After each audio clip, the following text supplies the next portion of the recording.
Hey guys, so I told you guys in my previous video that I would make meatballs with my spaghetti squash. But before we start with the meat, we're going to saute the peppers and the onions. So as you can see here, I have onions, garlic, green pepper, and red pepper, okay?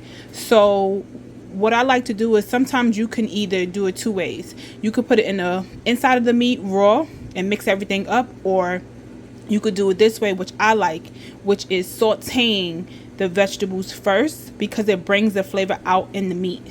So you're just going to add a little bit of olive oil. Okay, not too much. I also like to add butter. Just a little bit.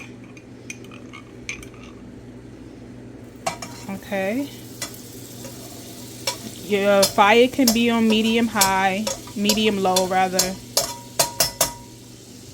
Not too hot. I mean, not too hot, sorry, not too high, because you know you don't want to burn it. So it's good to use like a non-stick pan. It helps a lot.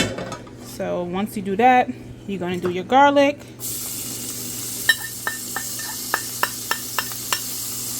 your onion. This is one onion. That was about 5 cloves of garlic, your green pepper, and your red pepper.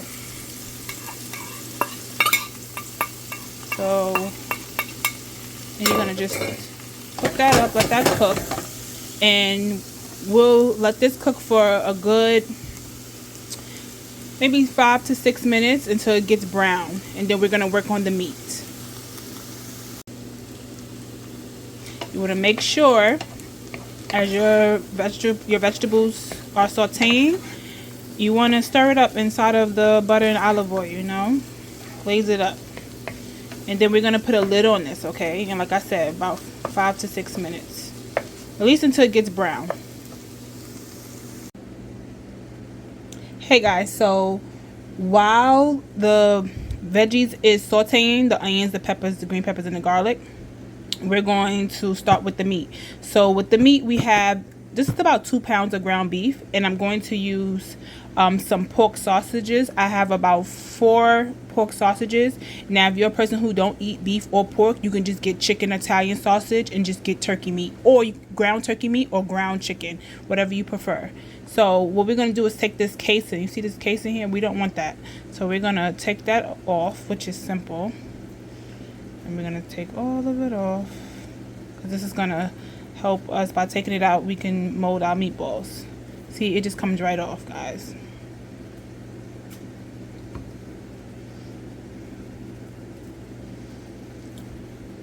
And you could just squeeze it out too, either way, whatever works. Okay. Alright guys, so now we have the ground beef and the pork Italian sausage. We're going to start seasoning. We have some black pepper. Need your pepper. We have some garlic. Remember, garlic and onion powder, those seasonings. I don't have salt, so you can use honestly as much as you want. You don't want to overdo it, but you can use as much as you want. Onion powder. I'm going to use some Goya perfect seasoning. Okay. I'm going to use a little bit of seasoned salt, some Lawry's. I'm also going to use some of this favo Reese is a veggie seasoning I like to use for my meats, like for if I make an oxtail, curry goat, things like that. It's a good seasoning, guys. Some Italian seasoning. Okay, I got some oregano.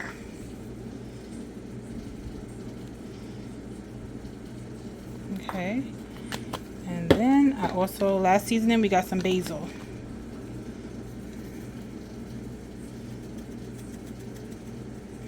Okay, so we're done with the seasonings. We're gonna also add some panko plain crumbs. That should be good. We also have, when you're making homemade Italian meatballs, you want to soak some bread in some milk. So if you have whole milk, I use carnation milk because that's what I had in here. I didn't have milk in here, so I just use this. And what you do, you let it soak overnight. You use a day-old bread, and this is whole wheat bread. You can use sourdough bread, white bread. You want it to be like a thick bread, but I use what I had, and you just kind of crumble it up. This is going to help make it, you know, moist. You don't want no dry meatballs. So I'm gonna put that in. Kind of looks like oatmeal, but it's not. All right. And then you have some fresh parsley. Okay.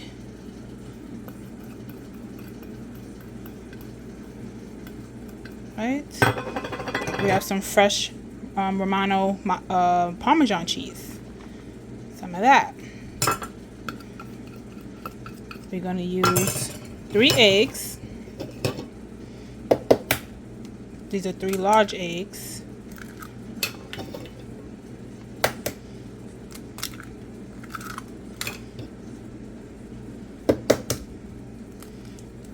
And then we're going to add the peppers and the onions and loaf in the bowl. You see how it looks nice and caramelized. I'm gonna add that, and then we're gonna blend, guys. So you're done. You don't have to add anything else to your meatballs. Okay, I'm gonna start mixing.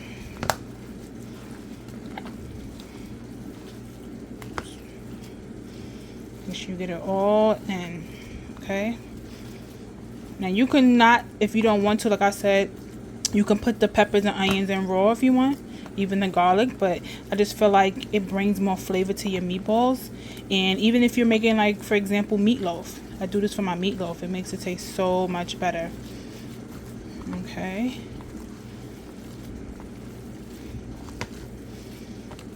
Okay, so what I'm going to do is finish mixing this up, and we'll be back prepped making the meatballs. Okay.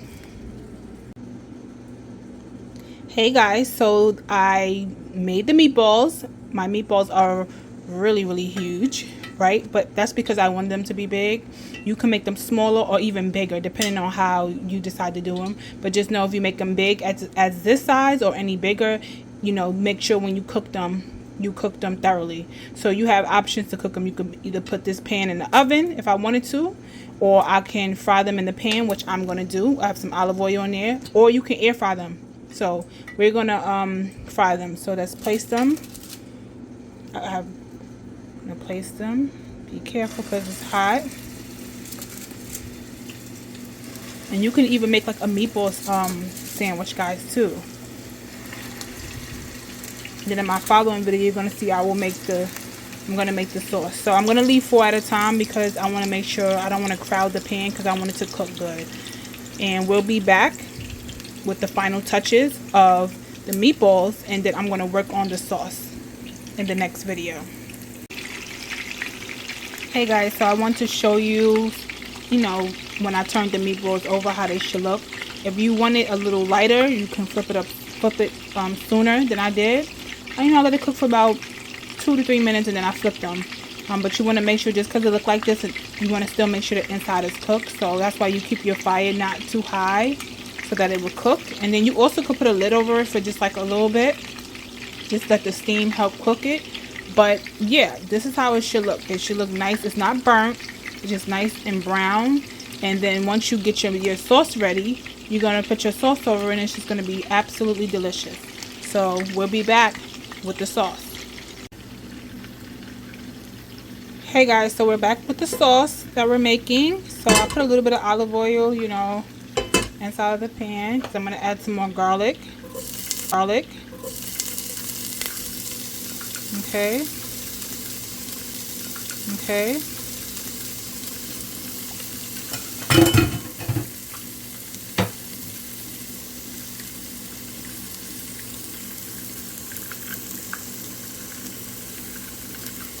Okay, we're going to send that, saute that around. Make sure your fire is not too high. And I'm not making my sauce from scratch, which is really not that hard to do, but I want it to be easy with this recipe. What I'm gonna do is add some fresh basil. So if y'all remember, if y'all watched my last video, I freeze my herbs. Like if I'm not gonna use it right then and there, I freeze them so they won't go bad, because they go bad really fast. So do some fresh basil. Saute that up. Okay. And then what I'm going to do is add some tomato sauce. So I have some tomato basil. If you guys can see, there you go. It's a marinara sauce from Trader Joe's. You can use any tomato sauce you like. I'm just using this one. You know, you don't just toss that. We're going to just add a little bit of water to that to get the rest of that tomato sauce out. Okay. So I'm going to continue seasoning. So, you know, your sauce need to have some flavor. So, oop. It's a lot of pepper. I opened the other side, but it'll be okay. I opened the side with the big holes. Okay. Some garlic.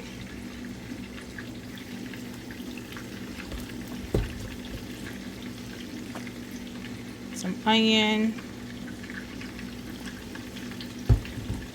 Some more Italian herb seasoning. Okay, let's open up the Italian herb. You can open up the big side because you got to get it out. And then I'm going to use just a splash of chicken bouillon seasoning, just because it gives a little flavor, just a little bit, like 2 pinches is good. Okay, and then I'll also have some tomatoes that I'm about to cut up. You can get the already chopped up one, or you can use this one. This one has onion, celery, and green peppers in it. So I'm going to chop that up and then I'll be back. Okay guys, so I added the tomatoes inside of the marinara sauce for our meatballs. I'm also going to add a splash of sugar. Some people might say, oh my gosh, she's adding sugar. Yes, I put sugar in my spaghetti, but I don't put a lot. It's just to help with, bring the taste together, you know. I don't want it to be sweet. I just want it to help with like that tardiness, the salt inside of tomato sauce. So we're gonna let this cook for about, you know, maybe like 12 minutes. It's been already cooking. And then the sauce should be done. You taste it as you like it.